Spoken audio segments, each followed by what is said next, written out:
नमस्कार प्यारे विद्यार्थियों, प्रो स्टडी में आपका स्वागत है। मैं हूं प्रेम प्रकाश। आज हम पढ़ेंगे दूसरा चैप्टर वास्तविक संख्याओं में 2.2। इससे पहले हमने पढ़ा था 2.1 यूक्लिड विभाजन प्रमेय के बारे में थी 2.1, और 2.2 है अंकगणित की आधारभूत प्रमेय के बारे में।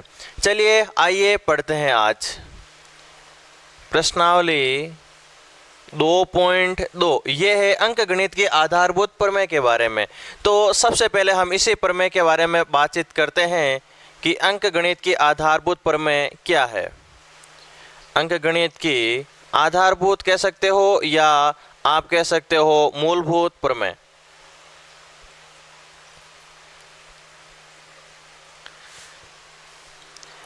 सिंपल सी प्रमेय है कि आप किसी भी भाज्य संख्या को आप अभाज्य संख्याओं के गुणनफल के रूप में लिख सकते हो। जैसे मैंने एक भाज्य संख्या ले ली 6 को मैं 2 × 3 के रूप में लिख सकता हूँ। 6 एक भाज्य संख्या है और 2 अभाज्य संख्या और 3 भी एक अभाज्य संख्या है। तो ये प्रमेय ये कहती है कि किसी भी भाज्य संख्या को हम अभाज्य संख्याओं के गुणनफल के रूप में लिख सकते हैं। किसी भी भाज्य संख्या को हम अभाज्य संख्याओं के गुणनफल के रूप में लिख सकते हैं। देखो 15 के अभाज्य गुणनखंड 3 का भाग देंगे तो 5 बार जाएगा, 5 का भाग देंगे तो 1 बार, यानी 15 के अभाज्य गुणनखंड हो गए 3 × 5। यानी प्रत्येक भाज्य संख्या को हम अभाज्य संख्याओं के गुणनफल के रूप में, गुणनखंडों के रूप में लिख सकते हैं। मैंने संख्या ले ली 50 में मैं 2 का भाग देता हूं तो आएगा 25 में 5 का भाग तो आएगा 5, और 5 में 5 का भाग 1 बार। तो 50 के अभाज्य गुणनखंड 2 × 5 × 5 हो गए, 2 × 5 × 5। तो प्रत्येक भाज्य संख्या के अभाज्य गुणनखंड निकाले जा सकते हैं। यही ये प्रमेय है। इसका कथन लिखता हूं मैं।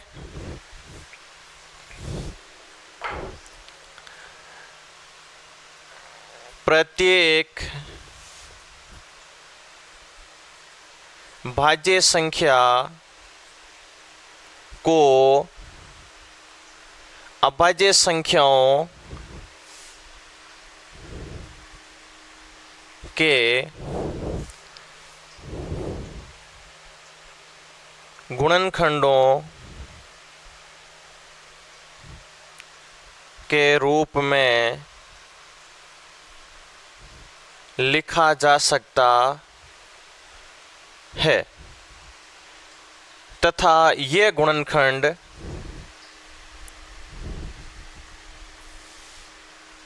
अद्वितीय होते हैं। ये गुणनखंड अद्वितीय होते हैं, यानी जो आपने गुणनखंड निकाले हैं वो गुणनखंड अपने आप में अद्वितीय होते हैं। उनके समान आप कोई दूसरा गुणनखंड नहीं निकाल सकते हो। उदाहरण के तौर पर देखिए, मैं 4 के अभाज्य गुणनखंड निकालता हूं 2 × 2, तो 4 के अभाज्य गुणनखंड 2 × 2 ही निकलेंगे। अब आप चाहे आगे 12th में चले जाओ, कॉलेज में चले जाओ, कहीं भी चले जाओ, इंडिया में, चाइना में, अमेरिका में, कहीं भी पढ़ाई करो, 4 के अभाज्य गुणनखंड, 4 के प्राइम फैक्टर 2 × 2 ही होंगे। तो ये अपने आप में अद्वितीय है, यहाँ इनको आप चेंज नहीं कर सकते। जैसे 6 के अभाज्य गुणनखंड 2 × 3 होते हैं तो 2 × 3 ही होते हैं। अब आप इसके गुणनखंड 1 × 6 या 6 × 1 के रूप में नहीं लिख सकते। ऐसे लिखोगे तो फिर ये एक प्राइम फैक्टर नहीं है। 6 यहाँ पर एक भाज्य संख्या आ गई है, ये एक अभाज्य संख्या नहीं है। तो अभाज्य संख्याएं, किसी भी भाज्य संख्या के जो अभाज्य गुणनखंड होते हैं वो अपने आप में अद्वितीय होते हैं। प्रत्येक भाज्य संख्या को अभाज्य संख्याओं के गुणनखंडों के रूप में लिखा जा सकता है तथा ये गुणनखंड अपने आप में अद्वितीय होते हैं। मैं एक किताब का उदाहरण ले लेता हूं, हालांकि उदाहरण नहीं, ऐसे समझाने के तौर पर दे रखा है। मैंने एक संख्या ले ली 81, 90, इसके मुझे अभाज्य गुणनखंड ज्ञात करना है। जब भी मैं पढ़ाई करवाता हूं, जब भी आप वीडियो देखना शुरू करते हैं तो अपनी कॉपी और किताब साथ में लेकर बैठिए। किताब में देखिए ये उदाहरण नंबर कहाँ पर है। प्रश्नावली 2.1 कंप्लीट होने के तुरंत बाद में आपको ये प्रमेय की हेडिंग मिलेगी, और ये प्रमेय समझाने के बाद में किताब में आपको ये दे रखा है 81, 90। इसके अभाज्य गुणनखंड देखते हैं। देखो अभाज्य गुणनखंड में, इससे पहले मैंने अभाज्य संख्याओं की परिभाषा और अभाज्य संख्याओं के बारे में बताया था। 2 सबसे छोटी अभाज्य संख्या, इसके बाद में 3, 5, 7, उसके बाद में 11, इस प्रकार की अभाज्य संख्या है। तो सबसे पहले मैं इसमें 2 का भाग लगाता हूँ।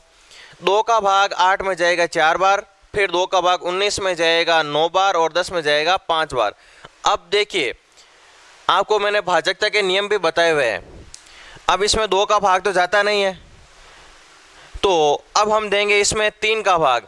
3 का भाग देखो यहाँ पर 9 है, 5 और 4 9 है, तो 3 का भाग इसमें पूरा पूरा जाएगा। 3 का भाग 4 में जाएगा 1 बार, 19 में जाएगा 6 बार और 15 में जाएगा 5 बार। अभी भी देखो इसमें 3 का भाग जा रहा है 55 बार। अब हम 5 का भाग देंगे 11 बार और 11 का भाग देंगे 1 बार। तो 81 90 को मैं इस प्रकार लिख सकता हूँ, 2 इंटू 3 की घात कितनी, 3 आ रहा है 2 बार, इंटू 5 और इंटू में 11। ये हो गए इस संख्या के अभाज्य गुणनखंड। तो एग्जाम में एक नंबर का क्वेश्चन छोटा सा पूछा जा सकता है इस प्रकार का, एक संख्या दे दी और इसमें लिख दिया कि इसके अभाज्य गुणनखंड निकालो। कभी कभी इसको थोड़ा सा चेंज करके पूछा जाता है कि इसके अभाज्य गुणनखंड की घातों का योगफल ज्ञात करो। तो यहाँ पर देखो, यहाँ पर घात 1 है, यहाँ पर घात 1 है, यहाँ पर घात 1 है, घातों का योगफल कर लीजिए। यहाँ पर घात 1 प्लस यहाँ पर 2 प्लस यहाँ पर 1 और प्लस यहाँ पर 1, तो यहाँ पर टोटल घातें हो गई 3 और 2 5, घातों का योगफल आ गया 5। तो ये है अंकगणित के आधारभूत प्रमेय, और इसकी सहायता से हम इसका उपयोग किया जाता है 2 या 2 से अधिक संख्याओं का एलसीएम और एचसीएफ ज्ञात करने में। इससे पहले हमने प्रमेय पढ़ी थी वो यूक्लिड विभाजन प्रमेय का, उसका उपयोग होता है संख्याओं का एचसीएफ ज्ञात करने में, जबकि इस प्रमेय का उपयोग होता है संख्याओं के एलसीएम और एचसीएफ दोनों ज्ञात करने में। अब एक छोटी सी चर्चा कर लेते हैं कि एलसीएम क्या होता है और एचसीएफ क्या होता है।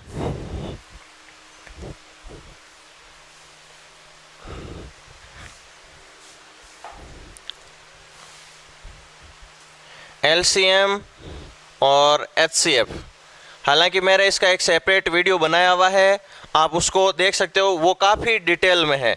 यहाँ पर मैं शॉर्ट में बताऊंगा, वो काफ़ी डिटेल में, क्योंकि वो पूरा वीडियो केवल एलसीएम और एचसीएफ के बारे में ही है। एलसीएम देखिए, इसको हिंदी में कहते हैं लघुत्तम समापवर्तय, और एचसीएफ को कहते हैं महत्तम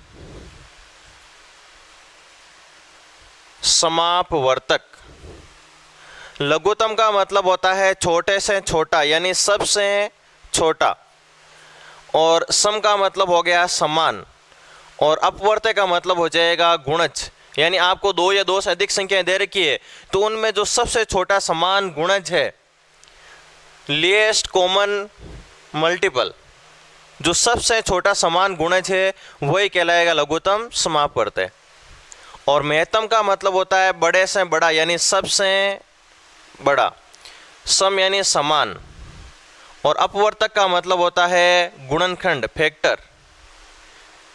किन्हीं भी 2 संख्याओं का जो सबसे बड़ा गुणनखंड है वही एचसीएफ होता है। मैं एक उदाहरण ले लेता हूँ। मैंने ले लिया यहाँ पर एक 6 और एक मैंने ले लिया यहाँ पर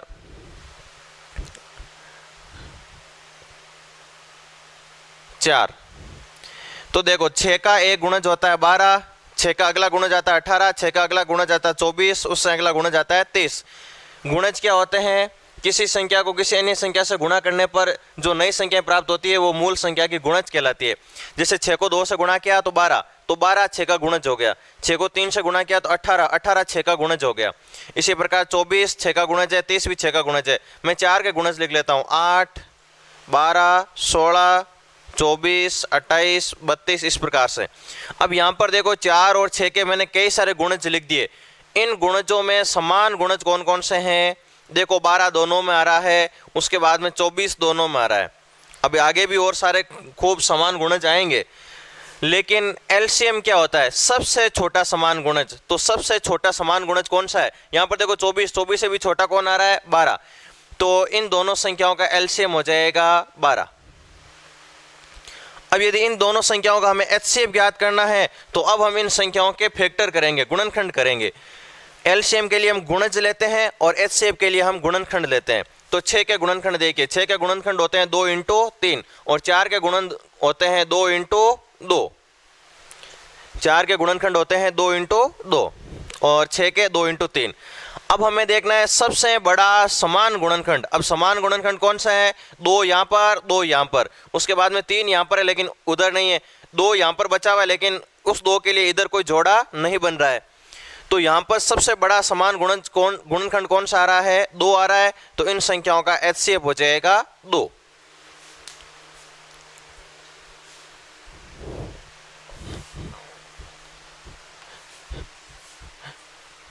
पेज पलटिए और उदाहरण नंबर 2 देखिए। उदाहरण नंबर 2 का पहला पॉइंट देखिए। उदाहरण नंबर 2 के पहले पॉइंट में आपको दे रखा है संख्या 5005 के अभाज्य गुणनखंड निकालने। 5005 के अभाज्य गुणनखंड, मैं इसमें 5 का भाग देता हूं तो 5 का भाग 5 में एक बार 0 0 1। अब देखो इसमें किसका भाग जाएगा? यदि हम इस 3 का तो भाग जाएगा नहीं, 2 का जाएगा नहीं, 4 का जाएगा नहीं। वो सारे मैंने भाजकता के नियमों वाला जो चैप्टर है उसमें मैंने समझाया है, उसका भी पूरा सेपरेट वीडियो है। गणित का जो भी बेसिक्स है उसके लिए मैंने सारे अलग से वीडियो बना रखे हैं। यदि आपके बेसिक्स कमज़ोर है तो उन वीडियो को अच्छे तरह से जाके देखिए। और यहाँ पर जो ये मैं पढ़ा रहा हूँ इसमें भी आपको क्या करना है, डिस्क्रिप्शन में प्रत्येक प्रश्नावली के मैंने नोट्स दिए हुए हैं। तो आप क्या करोगे, पहले उन नोट्स को डिस्क्रिप्शन से डाउनलोड करोगे और आपके पास में यदि प्रिंटर की सुविधा है तो उनको प्रिंट कर लीजिए। यदि नहीं है तो आप उन पूरे नोट्स को अपनी एक कॉपी में लिख लोगे और लिखने के बाद में ये वीडियो देखोगे तो आपको कुछ ज़्यादा समझ में आएगा। वो मेरे सारे नोट्स क्लास में लिखाए हुए हैं और वहीं से मैंने उनकी कॉपी करके यहाँ पर डिस्क्रिप्शन में दिया हुआ है। तो देखिए अब इसमें 2 का भाग जाएगा नहीं, क्योंकि 2 का भाग जाने के लिए इकाई के स्थान पर 0 2 4 6 या 8 के अंक होने चाहिए। यहाँ पर इकाई के स्थान पर है 1। 3 का भाग जाएगा नहीं, क्योंकि 3 के लिए अंकों का योग 3 6 या 9 होना चाहिए, जबकि यहाँ पर अंकों का योग है 1 1 2। अंकों का योग यहाँ पर 2 आ रहा है। 4 का भाग जाता नहीं, 4 का भाग सम संख्याओं में जाता है। 5 का भाग जाने के लिए इकाई के स्थान पर 0 और 5 होना चाहिए। फिर 6 का भाग तभी जाता है जब 2 और 3 का जाता है। 2 और 3 का नहीं जा रहा है तो 6 का भी नहीं जाएगा। अब 7 का देखिए आप। 7 का मैंने आपको बताया हुआ है भाजकता का नियम, कि 7 का भाजकता का नियम क्या है। 7 का भाग 10 में देंगे तो भाग जाएगा एक बार, शेष बचेगा 3 0 30। 7 का भाग दीजिए, 7 का भाग 10 में है एक बार, बचा 3 3 और 0 30, 7 चौक 28, 30 में से 28 घटे तो बचे 2 और 2 और 1 21, 7 21, 143। अब देखिए 143 में किसका भाग जाएगा? 13 का भाग लगाइए। 13 का भाग 14 में जाएगा एक बार, फिर बचेगा 1, 13 का भाग जाएगा इसमें एक बार। अब 11 का भाग लगाइए, 11 का भाग इसमें जाएगा एक बार। इनका क्रम आगे पीछे हो सकता है, अभाज्य गुणनखंडों का क्रम आगे पीछे हो सकता है, क्रम अद्वितीय नहीं होता है। क्रम के अलावा जो गुणनखंड है ये अपने आप में अद्वितीय होते हैं। तो यहाँ पर यदि आपने 13 का पहले भाग लगा दिया और 11 का बाद में लगा रहे हो तो उससे कोई फर्क नहीं पड़ेगा। तो 5005 के अभाज्य गुणनखंड आगे 5 × 7 × 11 × 13। अगला उदाहरण देखिए, सेम ये उदाहरण नंबर 2, इसका सेकंड पॉइंट देखिए। सेकंड पॉइंट आपको दे रखा है 7429। देखो इसमें 2 का भाग जाएगा नहीं। फिर देखिए 3 के लिए अंकों का योग होना चाहिए 3 6 या 9। तो अंकों का योग करो, 7 4 11 और 2 13, 13 और 9 हो जाएंगे 22, 22 में 2 और 2 होते हैं 4। तो इसमें 3 का भाग नहीं जाएगा, 4 का नहीं जाएगा क्योंकि विषम संख्या है। 5 का 0 और 5 होना चाहिए तो 5 का नहीं जाएगा, 6 का नहीं जाएगा। 7 का भाग देखिए इसमें देंगे तो एक बार, फिर 7 संग 42, फिर बचेगा 9, पूरा नहीं जाएगा। उसके बाद में 7 के बाद में अभाज्य संख्या आती है 11, 11 का भाग लगाइए इसमें, 11 से 66 बचेगा 8, 8 और 2 82, 8 और 2 अच्छा 11 का इसमें भाग लगाएंगे, हाँ से 11 का भाग लगाएंगे तो 11 से 66 बचेगा 8 और 2 82, 7 बार भाग जाएगी 11 7 77, फिर बचेगा 5 और फिर 9 59, पूरा भाग नहीं जाएगा 11 का भी। 13 का इसमें देके देखिए 13 5 65, फिर बचेगा 9 और 2 92, 13 7 91, फिर बचेगा 1 और 9 19, 19 में 13 का भाग पूरा नहीं जाता है। 13 के बाद में अभाज्य संख्या आती है 17, 17 का भाग लगाइए इसमें, चौहत्तर 29, 17 का भाग लगाएंगे तो 17 51, 70 चौक होते हैं 68, 74 में से 68 घटाएंगे तो बचेगा 6 और आगे उतारेंगे 2 62, 17 51। अब इसमें से 51 घटाएंगे तो बचेगा 1 और आगे उतारेंगे 19, 17 का भाग 19 में जाएगा, 119 में जाएगा, 17 साते होते हैं 119। अब इसमें देखो भाग जाएगा 19 का, 19 दूने होते हैं 38, 43 में से 38 घटाएंगे तो बचेगा 5 और 7 57, 19 30 57, 23 का भाग 23 में एक बार। तो 74 29 के अभाज्य गुणनखंड आ गए 17 × 19 × 23। ये इस प्रकार से ये थे अभाज्य गुणनखंड। अब आइए उदाहरण नंबर 3 पर।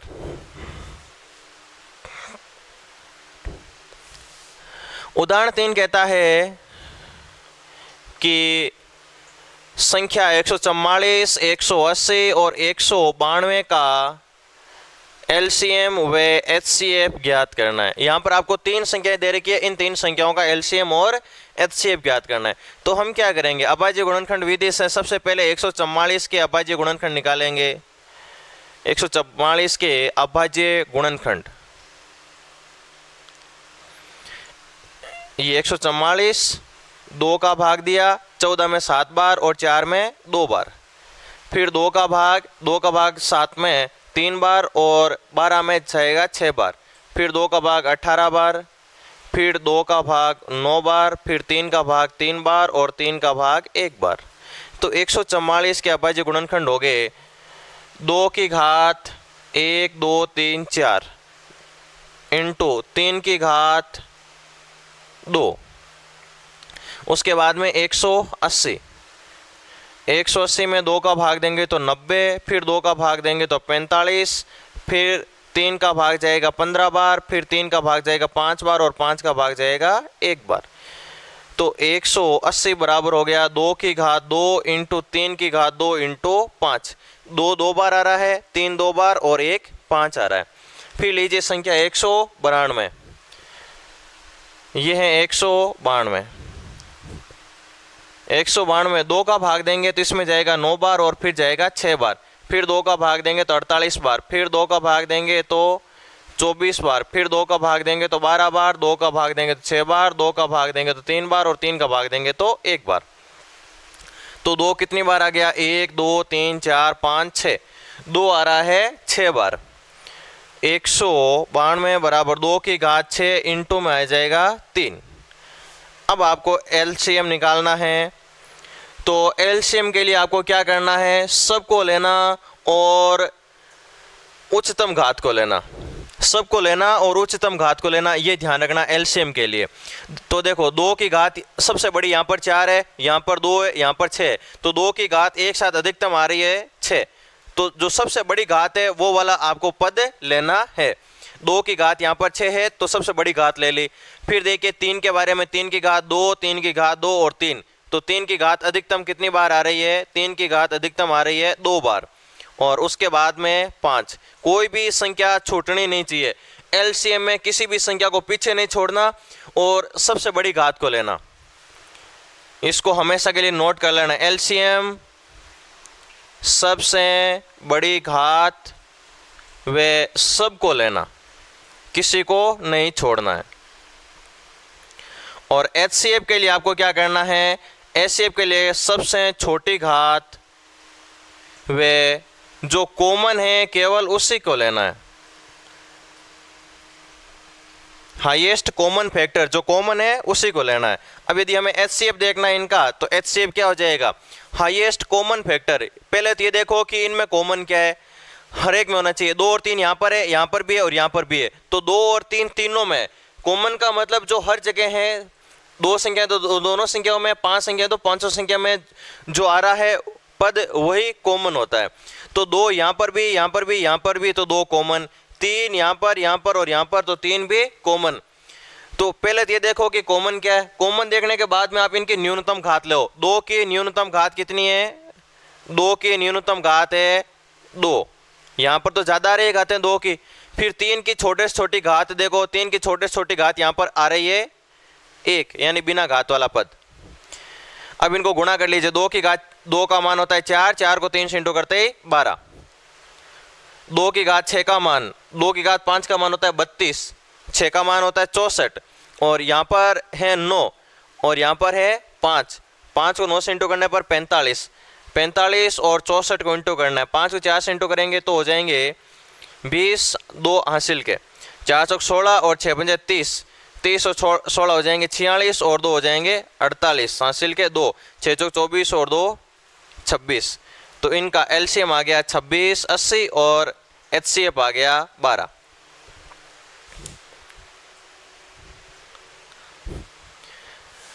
तो इस प्रकार से उदाहरण नंबर 3 आपको कुछ संख्याएं दे रखी है, इनके अभाज्य गुणनखंड आपने निकाल लिए, अभाज्य गुणनखंडों को घातों के रूप में यहाँ पर लिख दिया।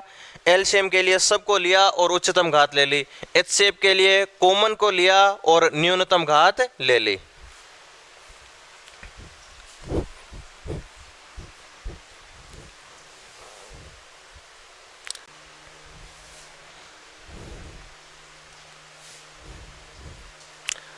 उदाहरण नंबर 4, उदाहरण नंबर 4 है 510 और 92 का हमें ज्ञात करना है एलसीएम और एचसीएफ।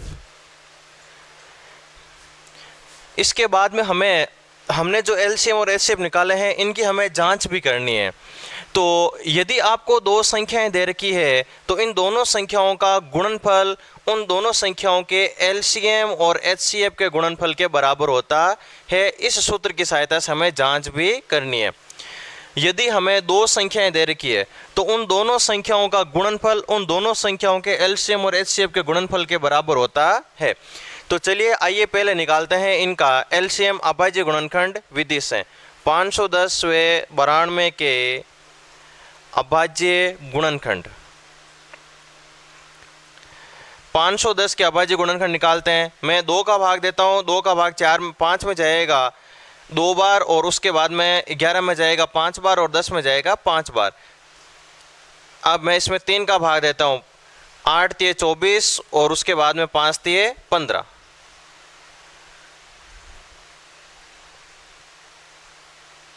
अब इसमें भाग लगा देता हूँ मैं 5 का भाग 8 में जाएगा 1 बार और उसके बाद में 35 में जाएगा 7 बार, 17 का भाग 17 में जाएगा 1 बार। तो 510 के अभाज्य गुणनखंड आ गए 2 × 3 × 5 × 17। और इसी प्रकार मैं निकाल लेता हूँ 92 के अभाज्य गुणनखंड। 2 का भाग देंगे तो 46 आएगा, फिर 2 का भाग देंगे तो 23 और 23 का भाग देंगे तो 1। तो 92 का अभाज्य गुणनखंड आ गए 2 की घात 2 × 23। अब एलसीएम निकालेंगे। एलसीएम के लिए हम क्या करते हैं, सबको लेना और उच्चतम घात लेना। तो 2 को ले लेना, फिर 3 को भी, 5 को भी और 17 को भी ले लेना और उसके बाद में 23 को भी ले लेना। सबको ले लिया। देखो 2 बार आ रहा है, जो कॉमन आ रहा है सब संख्याओं को एक बार लेना है। उसके बाद में जो बड़ी घात है वो देख लेना। 2 की उच्चतम घात आ रही है 2, 2 की घात 2 का मान 4, 4 को 3 से इंटू किया 12, 12 को 5 से इंटू करने पर 12 5 60 और उसके बाद में 60 को आप गुणा कर लीजिए 23 से। 60 को 23 से गुणा करेंगे तो होते हैं 23 8 138 और आगे एक 0 लगा देना 60 वाली। अब इसको 17 से गुणा कर लीजिए। 17 को 0 से इंटू किया 0, 17 को 8 से इंटू करेंगे तो 17 8 होते हैं 136, हासिल के 13 और 17 51 और 13 हो जाएंगे 64, हासिल के 6। 17 और 6 हो जाएंगे 23। अब इनका निकालिए आप एचसीएफ। एचसीएफ होता है हाईएस्ट कॉमन फैक्टर। तो यहाँ पर कॉमन क्या है, कॉमन केवल 2 है, 2 में भी न्यूनतम घात लेनी है, न्यूनतम घात यहाँ पर 1 आ रही है। अब हमें करनी है इनके जांच। जांच के लिए हम क्या करेंगे, पहले पहली संख्या और सेकंड संख्या को आपस में गुणा करेंगे। 510 और 92 को आपस में गुणा करते हैं।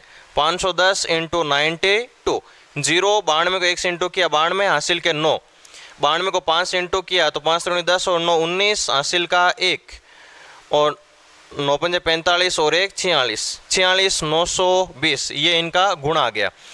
अब हम एलसीएम और एचसीएफ का गुणनफल देखते हैं। एलसीएम है 23 460, 23 460 और इंटू एचसीएफ है 2। इनका गुणा करते हैं 0, 6 को 2 से इंटू करने पर 12, ये हो गए 9 और ये हो गए 46।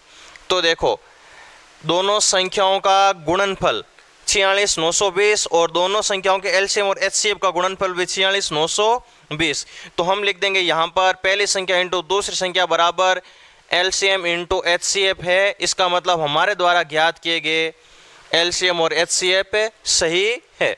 तो इस प्रकार से हमें एलसीएम और एचसीएफ की जांच करनी है।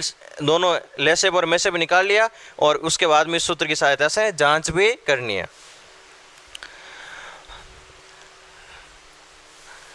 अब देखो उदाहरण नंबर 2 बच गया है। उदाहरण नंबर 2 में बाद में पढ़ाऊंगा, ये इस प्रश्नावली से संबंधित है नहीं, 2.2 का ये उदाहरण नहीं है।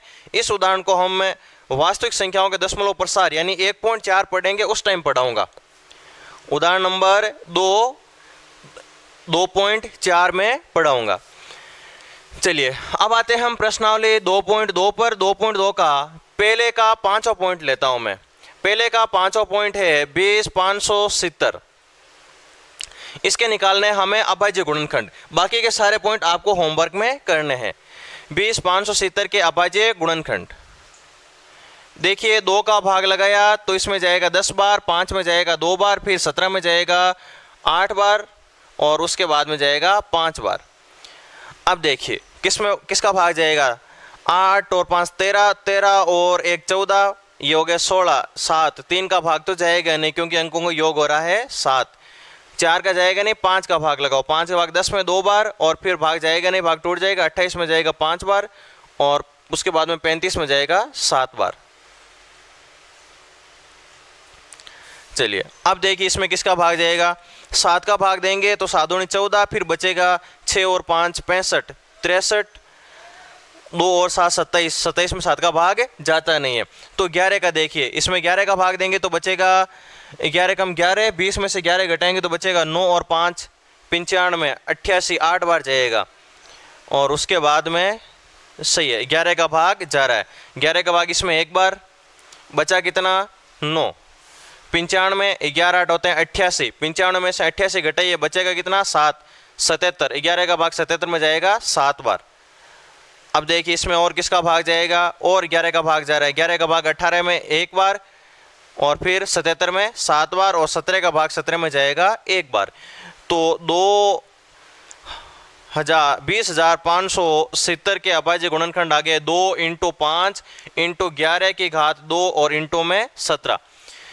ये था आपके प्रश्नावली 2.2 के पहले का 5वां पॉइंट और इसके बाद में पहला दूसरा तीसरा चौथा पॉइंट बच गया है, वो आपको स्वयं हल करने हैं होमवर्क में। अगला दूसरा क्वेश्चन देखिए, दूसरे का भी मैं सारे पॉइंट नहीं कराऊंगा, केवल एक ही पॉइंट कराऊंगा। दूसरे का दूसरा पॉइंट है 33 360 54।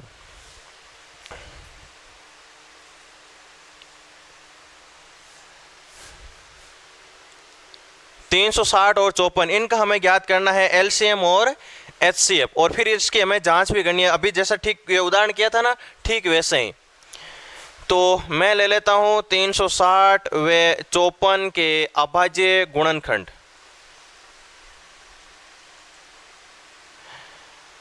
360 के अभाज्य गुणनखंड देखिए, 360 2 का भाग देंगे तो आएगा 180, फिर 2 का भाग देंगे तो 90, उसके बाद में और 2 का भाग देंगे तो 45, 3 का भाग देंगे तो 15, 3 का भाग और देंगे तो आ जाएगा 5 और 5 का भाग देंगे तो आ जाएगा 1। तो 2 की घात 1 2 3 इंटू 3 की घात 2 और इंटू में 5। और अब हम लेते हैं 54। 54 में देखो 2 इंटू 3 की घात 3, 3 की घात 3 का मान 27, 27 को 2 से इंटू करने पर हो जाते हैं 54। अब इनका एलसीएम निकालते हैं। एलसीएम सबको लेना, 2 3 5 सबको ले लेना, 2 3 और 5 इतनी संख्याएं आई यहाँ पर, 2 3 और 5 तीनों संख्याओं को ले लिया। अब देखो 2 की उच्चतम घात कितनी आ रही है 3, 3 की उच्चतम घात आ रही है 2 और 5 की बड़े से बड़ी घात केवल एक ही है, यानी कोई घात नहीं है, बिना घात का है। 2 की घात 3 का मान 8, 8 को 5 से इंटू करने पर 8 पंजे 40, 40 को गुणा कर लीजिए। यहाँ पर 3 की घात 2 का मान होता है, अच्छा 3 की उच्चतम घात यहाँ पर 3 है, ये है यहाँ पर 27, 40 को इंटू करना है 27 से, गुणा कर लीजिए। 4 को 7 से इंटू करेंगे, 7 चौक 28, हासिल के 2, 8 और 2 हो जाएंगे 10। ये आ गया एलसीएम। और एचसीएफ देखिए, एचसीएफ होता है हाईएस्ट कॉमन फैक्टर। कॉमन यहाँ पर 2 और 3 है, यहाँ पर भी 2 और 3 है, तो 2 और 3 लिख दीजिए। अब न्यूनतम घात, 2 की न्यूनतम घात 1 है और 3 की न्यूनतम घात है 2। ये हो गया 9, 9 को 2 से इंटू करने पर 18। ये आ गया एलसीएम और ये आ गया एचसीएफ। अब इसकी जांच कर लीजिए आप।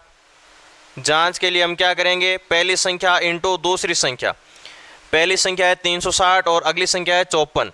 360 इंटू 54, 0 लगा दिया यहाँ पर। उसके बाद में 36 और 54 को गुणा कर लीजिए। 4 को 6 से इंटू करेंगे तो 6 चौक 24, हासिल के 2। 4 को 3 से इंटू किया तो 12 और 2 हासिल के 14 और ये हो गए 30। 14 और 30 हो जाएंगे 44, हासिल के 14। और 5 को 3 से इंटू करने पर 15, 15 और 14 हो जाएंगे 29। तो इनका गुणनफल ये आ गया। अब एलसीएम और एचसीएफ को गुणा कीजिए। एलसीएम है 1080 इंटू 18।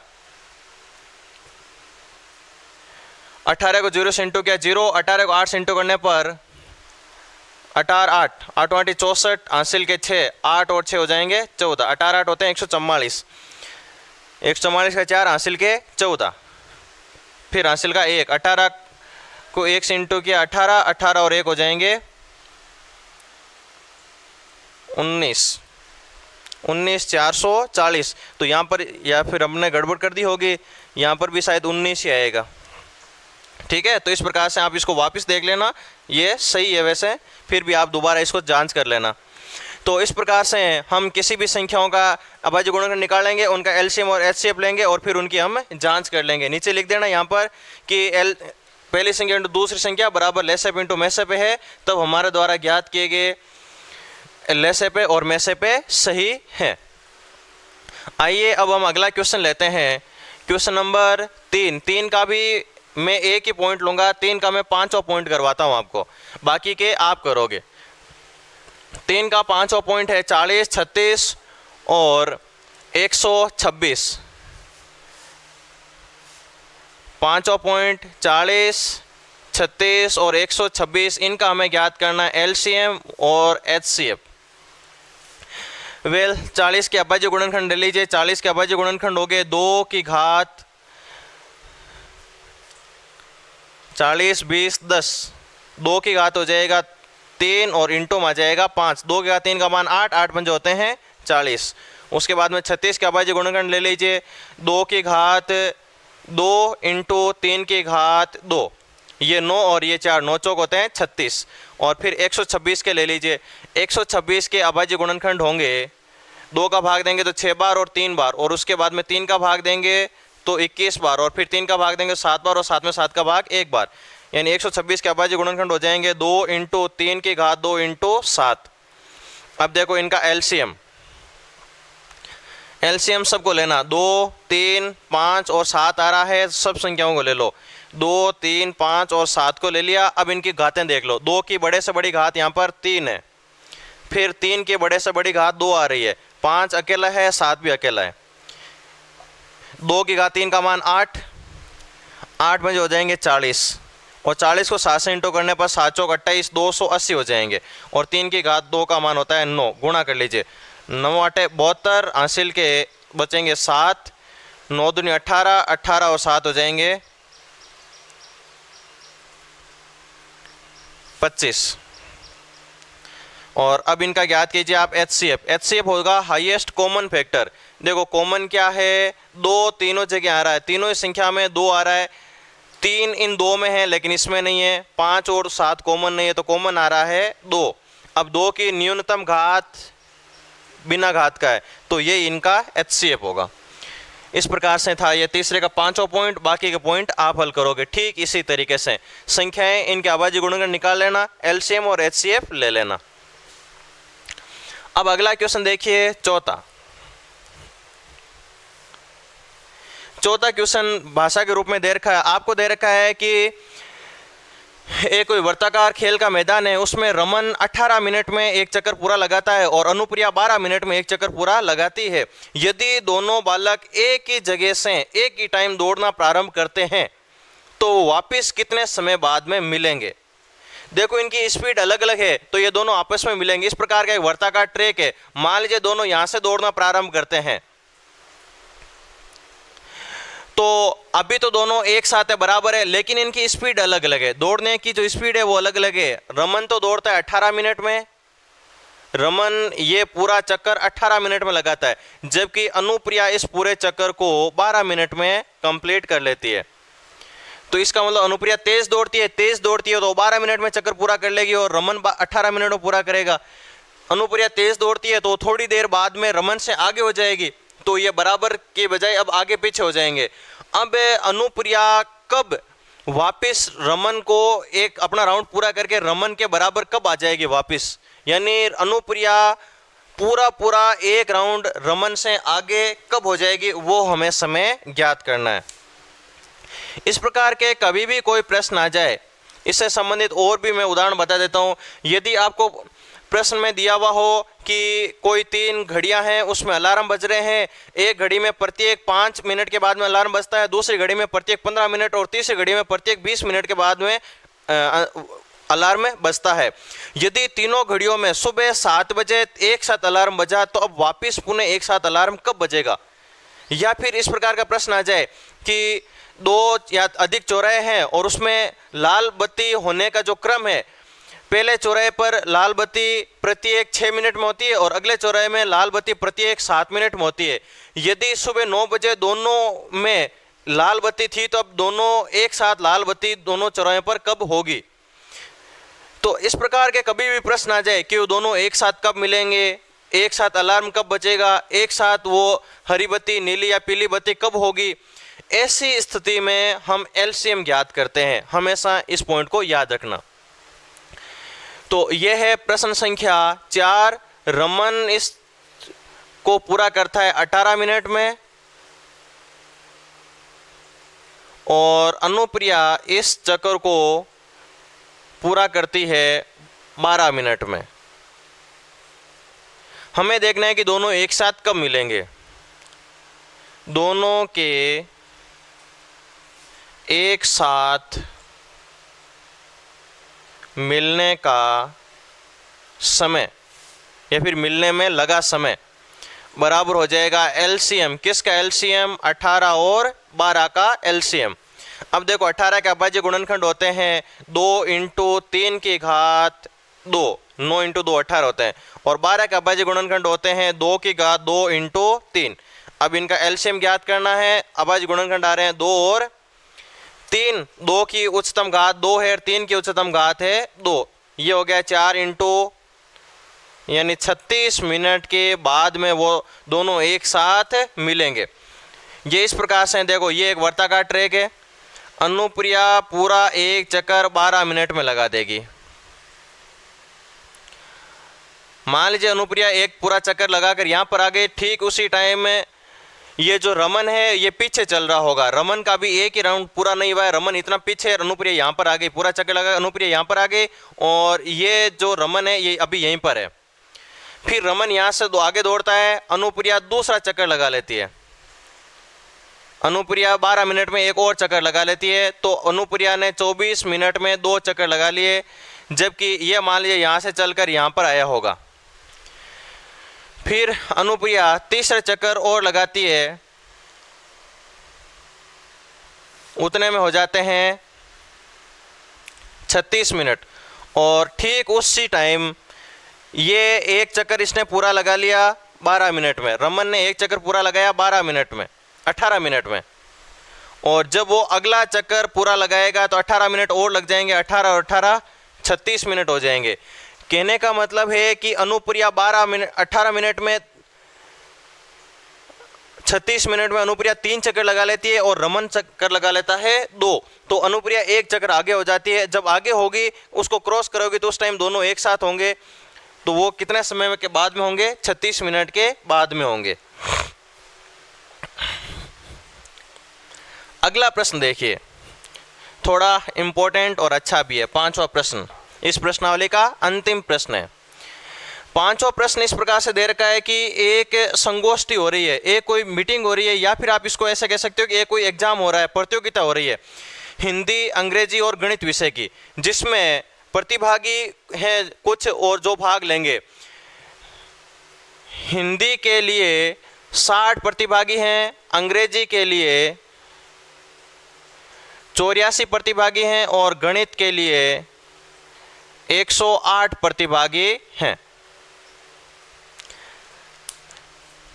एक प्रतियोगिता हो रही है जिसमें हिंदी की प्रतियोगिता में भाग लेने वाले 60 विद्यार्थी हैं, अंग्रेजी की प्रतियोगिता में भाग लेने वाले 84 और गणित की प्रतियोगिता में भाग लेने वाले 108 विद्यार्थी हैं।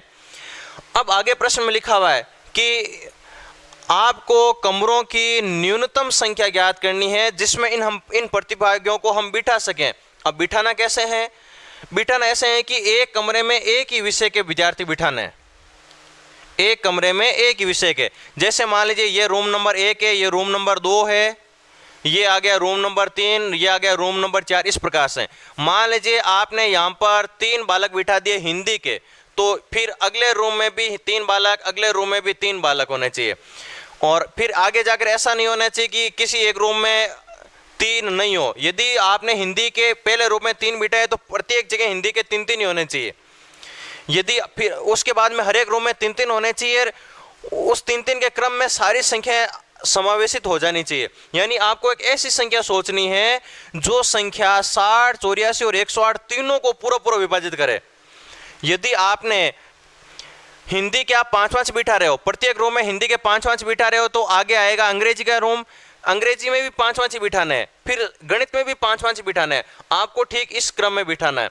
तो हमें एक ऐसी संख्या सोचनी है कि वो संख्या इसको, इसको और इसको तीनों को विभाजित कर देवे। कमरे न्यूनतम लगे, कमरे न्यूनतम लगे तो हम क्या करेंगे? प्रतिभागियों को अधिकतम बिठाएंगे। हम कोशिश करेंगे कि एक कमरे में अधिकतम प्रतिभागी बैठे, तब कमरों की संख्या कम हो जाएगी। यदि आपको कमरे कम करने हैं तो प्रतिभागियों को ज़्यादा बिठा देंगे। तो हम प्रतिभागियों को अधिकतम बिठाएंगे। अधिकतम का मतलब होता है महत्तम, महत्तम का मतलब होता है हाईएस्ट। तो हम यहाँ पर हाईएस्ट कॉमन फैक्टर देखेंगे। मैं यहाँ पर लिख देता हूँ कमरों की न्यूनतम संख्या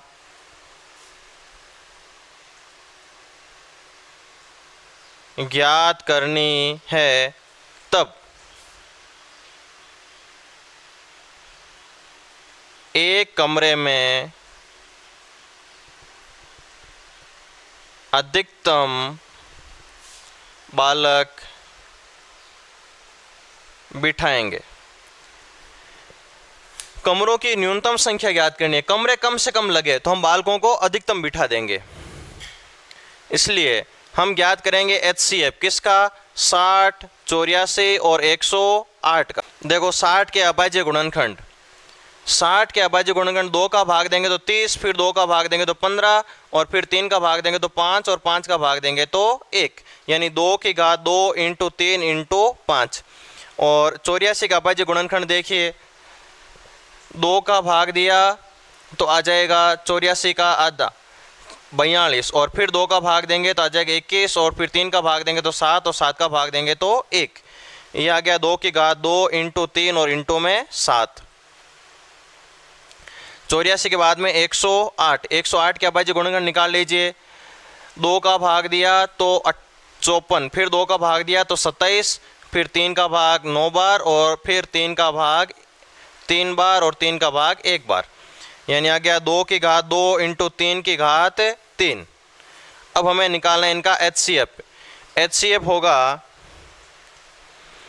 हाईएस्ट कॉमन फैक्टर। कॉमन 2 और 3 यहाँ पर भी और यहाँ पर भी, तो 2 और 3 हो जाएगा कॉमन। अब इसके लिए लेना आपको न्यूनतम घात। 3 की न्यूनतम घात 1 है और 2 की न्यूनतम घात आ रही है 2। 2 की घात 2 का मान 4, 4 को 3 से इंटू करते ही 12, यानी हम एक कमरे में अधिकतम 12 प्रतिभागी बिठाएंगे। एक कमरे में हम 12 प्रतिभागी बिठा देंगे। 12 एक ऐसी संख्या है जो 60 को भी पूरा विभाजित करेगी, 84 को भी करेगी और 108 को भी करेगी। तो हम क्या करेंगे यहाँ पर कि प्रत्येक रो में 12-12 बालक बिठा देंगे, तो हिंदी वाले बालक भी पूरे हो जाएंगे, अंग्रेजी वाले भी और गणित वाले भी। हमें यहाँ पर कमरों की संख्या ज्ञात करनी है, तो हम क्या करेंगे? बालकों की टोटल संख्या जोड़ दीजिए। कमरों की संख्या बराबर कुल बालक बटा 1 कमरे में बैठे बालक। कुल बालक देखिए 60, 84 और 108, 60, 84 और 108 और बटा में एक कमरे में हम अधिकतम कितने बालक बिठा रहे हैं? 12 बिठा रहे हैं। जोड़ लीजिए इनको या फिर अलग अलग भाग लगा दीजिए। 12 का भाग 60 में जाएगा 5 बार, प्लस 12 का भाग 84 में 7 बार और 108 में जाएगा 9 बार। इनको जोड़ लीजिए आप। इनको जोड़ेंगे तो 5 और 7 12, 12 और 9 हो जाएंगे 21। तो यहाँ पर अधिकतम आप 21 कमरों में इन सभी बालकों को बिठा सकते हैं। इस प्रकार से ये अपनी थी प्रश्नावली अंकगणित की आधारभूत प्रमेय के बारे में। और अब आगे आएगा अपरिमेय संख्याओं की प्रमाणिकता के बारे में। तब तक के लिए नमस्कार।